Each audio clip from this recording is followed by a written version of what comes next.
Hi, welcome to Attainable Green. I'm Jess, and today we're going to do a very special Thanksgiving episode.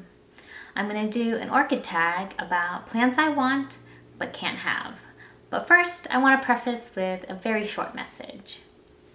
I'm so thankful for all of you who have been tuning in and watching my channel and my videos. It means so much to me that you are supporting my channel and just being such a great community. So for this tag, I'm going to do groups of plants instead of an individual specific plant, since I think it makes more sense in my case. I don't have a wish list of a specific plant that I want, but I have groups of plants that I'm trying to figure out how to grow them best. And so far, they haven't been successful. Let me give you a little background about where I grow and how I grow my plants. First of all, I live in Southern California, which means we have great Mediterranean type weather. That means very warm summers and mild winters with no snow. When it comes to growing outdoors, it may seem like I can grow things pretty much year round, but when it comes to orchids, they're a little bit more specialized, and I haven't yet mastered the craft of growing everything well. So the first group of orchids that I can't grow are going to be the cool growing or cold growing orchids, and those include Masdevallias, Draculas, and a lot of Pleurophallis. I really love how unusual looking a lot of their flowers are, but unfortunately I just don't have the humidity or the low temperatures to help them survive. Plus, I don't have a lot of hanging space, so that means Dracula flowers just won't do well here, especially since they come out of the bottom of the pot. The second category of plants are the large space hogs, and unfortunately, I just can't have them.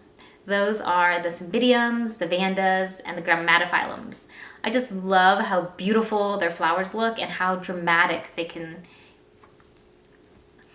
I really love their flowers and how they can look like giant specimens in almost no time. But unfortunately, I just don't have enough space, and I just don't have enough sun to give them what they want. I'll have to appreciate them from afar. And the third group are Angraecoids.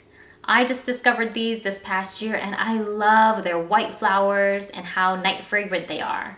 They're just so unusual looking, and there's kind of a mystery about them, which kind of makes me want them more. And these plants just don't do well with me. I got a bunch of seedlings and some near blooming size plants in the hopes that they would adjust to my environment a lot better. But unfortunately, a lot of them died on me. One day they just look fine, and the next day, all the leaves have fallen to the floor. I'm not sure if this is normal for them, but it just seems like sometimes they just do absolutely nothing, and the next moment, they're dead. So I'm gonna hold off getting any Angraecoids until I can figure out how to grow them in my environment. Well, that's it. Those are the three categories of plants that I really want, but I can't have. And I'm going to be tagging Yoshi of Plants and Other Things, Pop's Orchids, and Gabrielle Carson. You guys don't have to do this tag, but if you would like to, just join in on the fun. I'm always interested in seeing what people can and can't grow in their environments, because we all have a wide range of growing ability and growing environments. So it's really interesting to see how we adapt these plants to our places. Well, that's it. Thank you so much for watching. I hope you all have a happy Thanksgiving, and I'll see you all soon next time. Bye!